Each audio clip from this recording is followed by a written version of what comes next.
Hello everybody, this is Alex KGB. So today we're gonna talk about Fallout 76 Wastelanders, 5 minuses and 5 pluses of the game.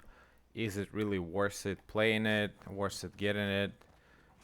Meanwhile, I'll be just clearing out my junkyard here, and and we will talk about my actual experience. So I wanted to tell you that I did beat the game. I did beat the main story. I joined the Foundation Settlers, so I did it once so far. I'm planning to do it with Raiders as well on my second character, but just because I want to know, the story till the end with the Raiders. I did though played most of the quests for the Raiders, and I thoroughly did them, and I really enjoyed the whole story, both for Raiders and for the Settlers. If you want to, see my playthrough without commentary, you can take a look into my videos. I have those. Um, so, what other pluses right now, right? So I can definitely say that NPCs in this game turned this game 180. It was really at some points lonely. You didn't know what to do, who to talk with. You were kind of forced to socialize with other players, and not a lot of people really like that. Like personally, me, I have really hard time talking to other people, especially if it's online. I'm a grown up old, well, not old, but I'm a dad, was a kid, and I have a lot of responsibilities. I can't hop playing anytime as a lot of younger teenagers do. And for me, having a conversation with them, and I have to say no, I can play right now all the time, kind of feels, I don't know, it doesn't feel so good. So um, I do play on my own time. I do appreciate the game, but it's hard for me to socialize for many reasons, and one of them is just being an adult, I guess. And especially because of my background and culture, being Russian. Older generations do not really accept gaming as a quality, time spent. You could do a lot of more, other things except instead of gaming, and that. So that doesn't necessarily brings a plus into this. Okay, so um, back to the pluses. Great news story.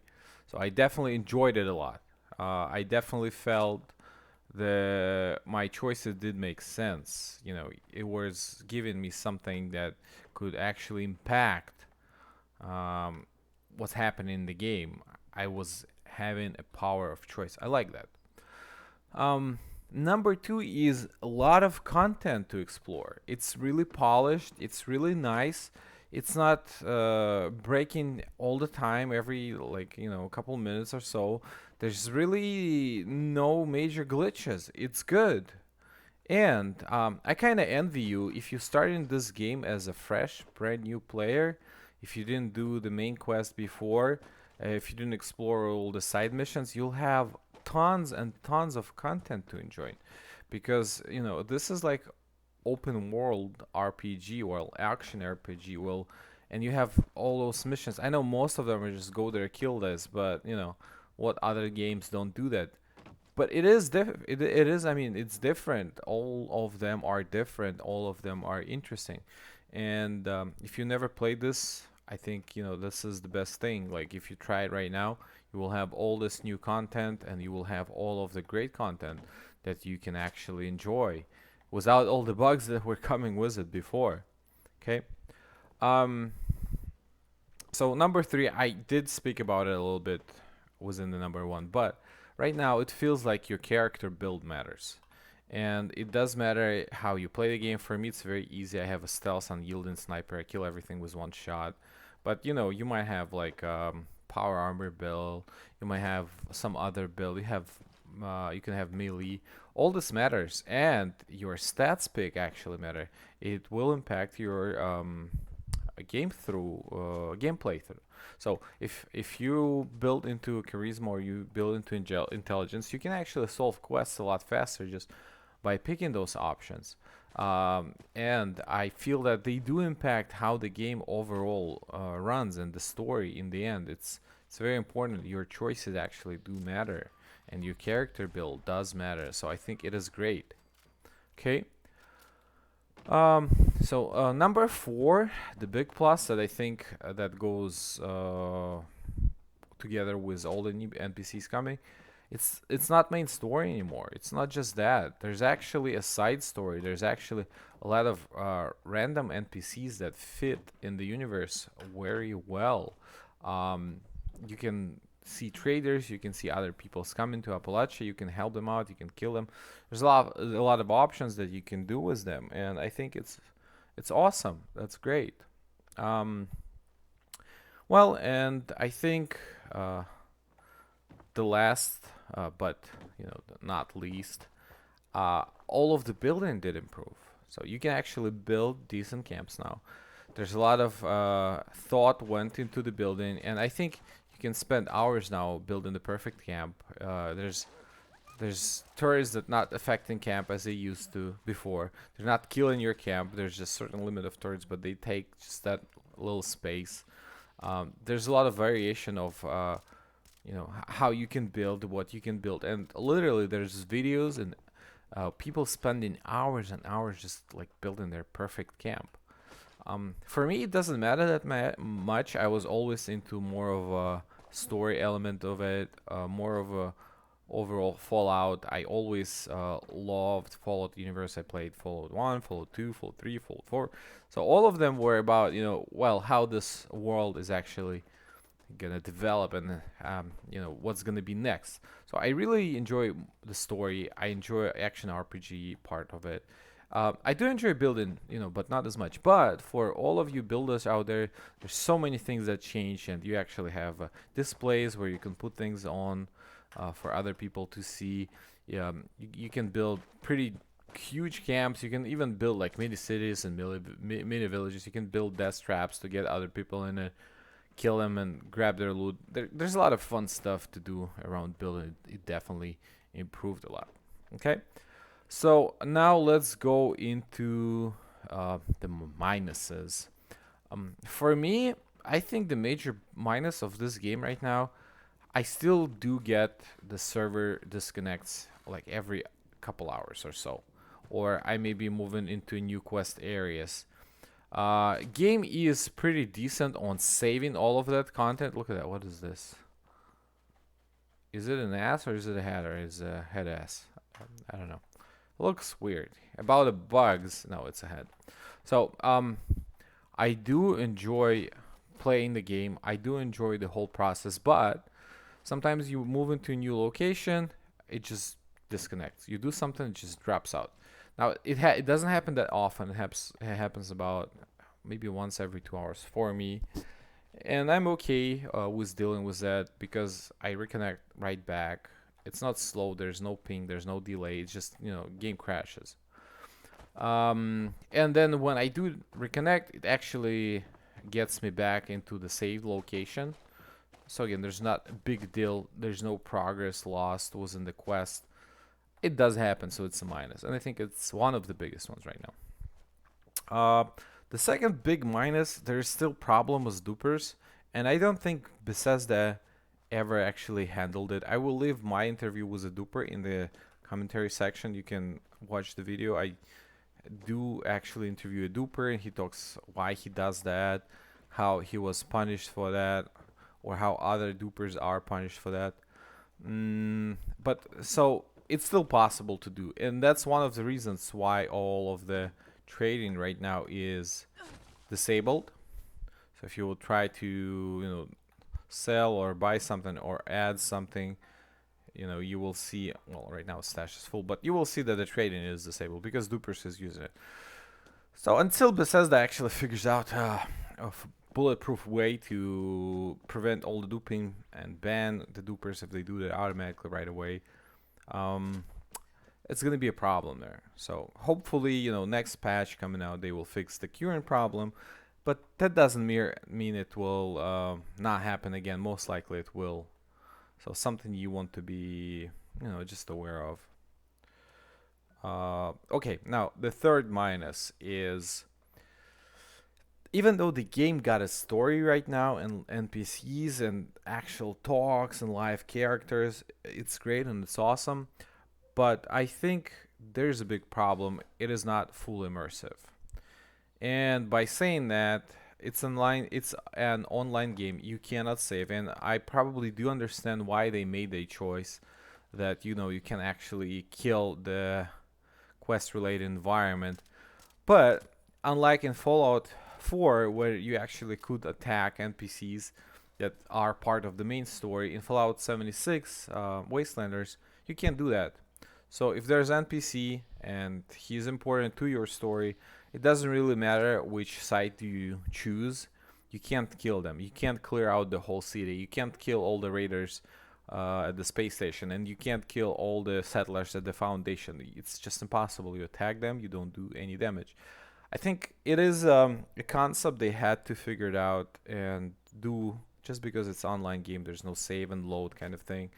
It probably impacts game a lot, but it still kind of sucks a little bit that I can't just go and clear out all the guys that at the settlers or the raiders camp. All right. Um, Now, number 4, I think it's still a minus. So there's no special power build. Like all the builds that you do right now, if you want to have effective PvE or PvP build, you pretty much have almost like one choice, the one I'm doing right now. You want to have unyielding build, a sniper build that does a lot of extra damage with stealth attacks.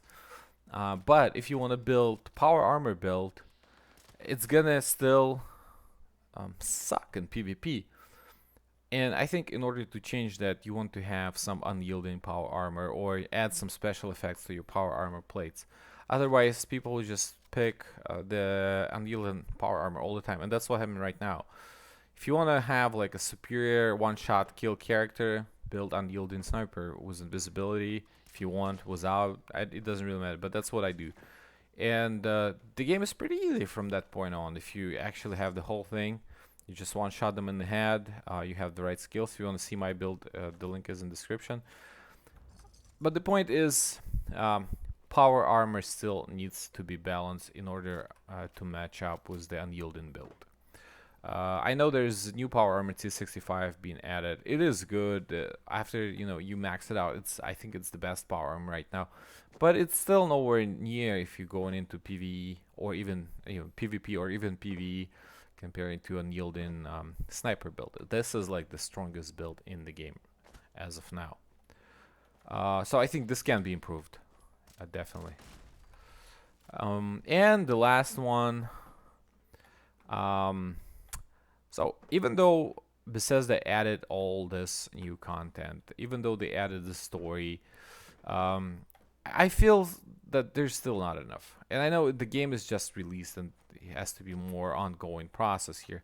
I spent about like 12 hours or so. It's about 12, maybe 24. Let's give it a max if like I really take my time, I explore everything. There's like about 24 hours of gameplay right now. There's all that previous content that would be great to the new users. Of course, it's like, look at this map. It's so huge. There's so many things you can do and explore. But for veteran player like me, I did all of those things. So most of those things. I mean, I can go and redo some daily quests. I can do some miscellaneous quests. I probably skipped a quest or two while I was on my break from Fallout 76, but I feel like this is not enough. So they definitely need to do a lot more. That's a minus in terms of how much hours the old players played and how much content was added.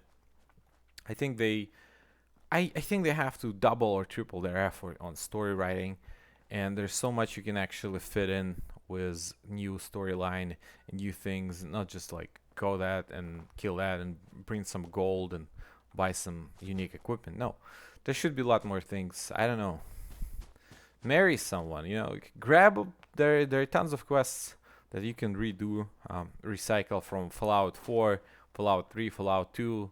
So many interesting quests you can just put in the game just because you can, right? You just recycle them, you adapt them, and that's it. I think that's exactly what they did with the Robo Brain here. But that's main storyline quest. But you can also grab all other stories. You know, as simple as bring the guy in power armor I can because he's a can of oil, because he's stuck. But on top of that, dig a grave. You know, save the ghost of the corpse. Just find a water ship. I don't know. I mean, there's really so many things in previous universe that you can reincorporate, recycle, and put in Fallout 76 that do not have to be really extensive on the game in terms of story writing. The stories are there. You just have to recycle them and put them in. I would be more than happy to replay those and relive those within Fallout 76 universe. Okay, that's my 5 pluses, 5 minuses of Fallout 76 Wastelanders. Now, if you want to ask me, okay, is Fallout 76 good now? You know, should I play it? Well, yes, I think it is good. It is actually a lot better than I anticipated, considering all the fails that Bethesda has had before with the game.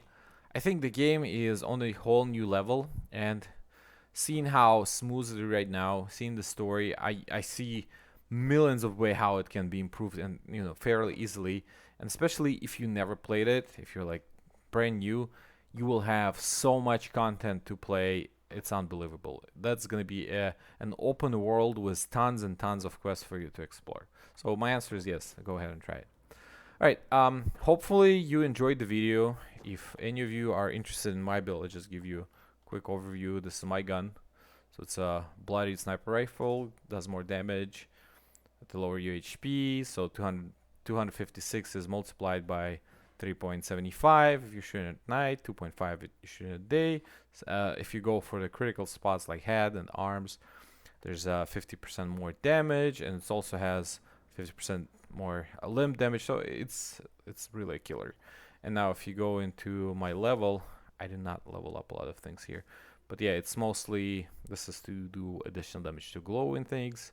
This is for my VATS. All the rifle perks are here, and penetration of power armor seal. Adrenaline is right now. And there's also Mr. Sandman. There's a snake, action girl, and nerd rage. Yeah, that's like the most important things of my build right now. Alright guys, so this was Alex KGB. If you liked the video, please press like, subscribe. If you have any questions, if you want me to record anything, any topic, please post in the comments. I would love to do that. Alright, thank you for watching, and bye bye.